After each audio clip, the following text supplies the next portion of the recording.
किताब सुनन الكبرى للبيهقي الجزء الخامس بخاری के सनद के साथ अब्दुल्लाह इब्न जुबैर कहते हैं अबू बकर और उमर ने रसूल पाक सल्लल्लाहु अलैहि वसल्लम के सामने तमाया हत्ता तफत अस्वातहुम, इन दोनों ने रसूल पाक सल्लल्लाहु अलैहि वसल्लम के सामने इन्होंने झगड़ा किया, आवाज बुलंद किया। तो अल्लाह ताला ने ये आयत नाज़िल किया, आयत नंबर 1 से आयत नंबर 5 तक सूरह हुजुरात, उनमें से बीच में से ये आयत है, हत्या अमाल की भी आयत है, तक़द्दुम अला रसूल की भी आयत है सल्लल्लाहु अलैहि वसल्लम। और कुरान ने कह दिया जो रसूल सल्लल्लाहु अलैहि वसल्लम की बारगाह में बेहुरमती करता है, चिल्लाता है, झगड़ा करता है, वो ला याक़िलून। और ये किसकी शान है? अबू बकर की शान है। आयत नाज़िल हुई है, अबू बकर उमर की मज़म्मत में आयत नाज़िल हुई है।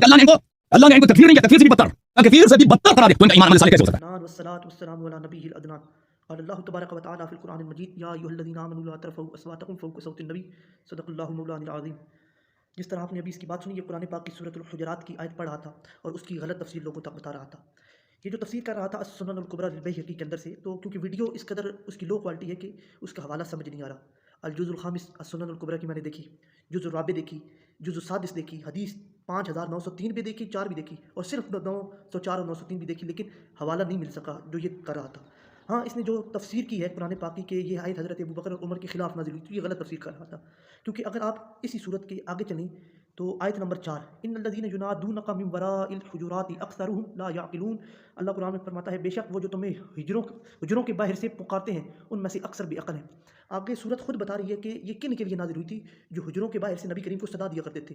ये बनी तमीम के कुछ लोग थे जो हुजूर को हुजरों के बाहर से ऊंची आवाज़ से बुलाया करते थे। तो अल्लाह ताला ने ये आयत नाज़िल फरमाई, या अय्युहल्लज़ीना आमनू ला तरफ़ऊ अस्वातकुम फ़ौक़ सौतिन नबी, ऐ ईमान वालों अपनी आवाज़ को नबी की आवाज़ से बुलंद न करो।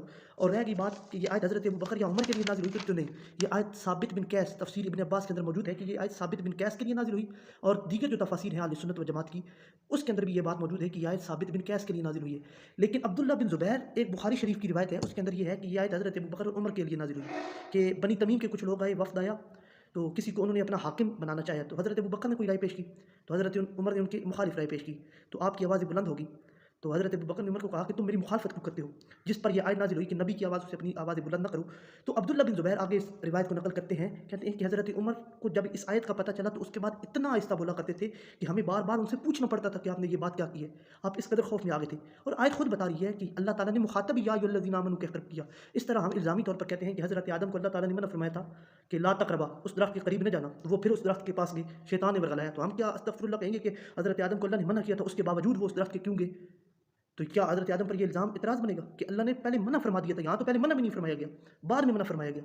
और अब्दुल्ला बिन ज़ुबैर ने तो सिर्फ हज़रत उमर के मुतालिक कहा है, हज़रत अबू बकर के मुतालिक तो कहा ही नहीं है। तो क्या हज़रत आदम पर हम इस तरह इतराज़ करेंगे? ये इल्ज़ामी जवाब था। और बाकी दलाइल देखी जाए तो अहले तशरीह की जो कुतब हैं, जो तफासीर हैं उनकी तफसीर कुम्मी के अंदर, तो उनके अंदर भी इस तरह की बात मौजूद नहीं है।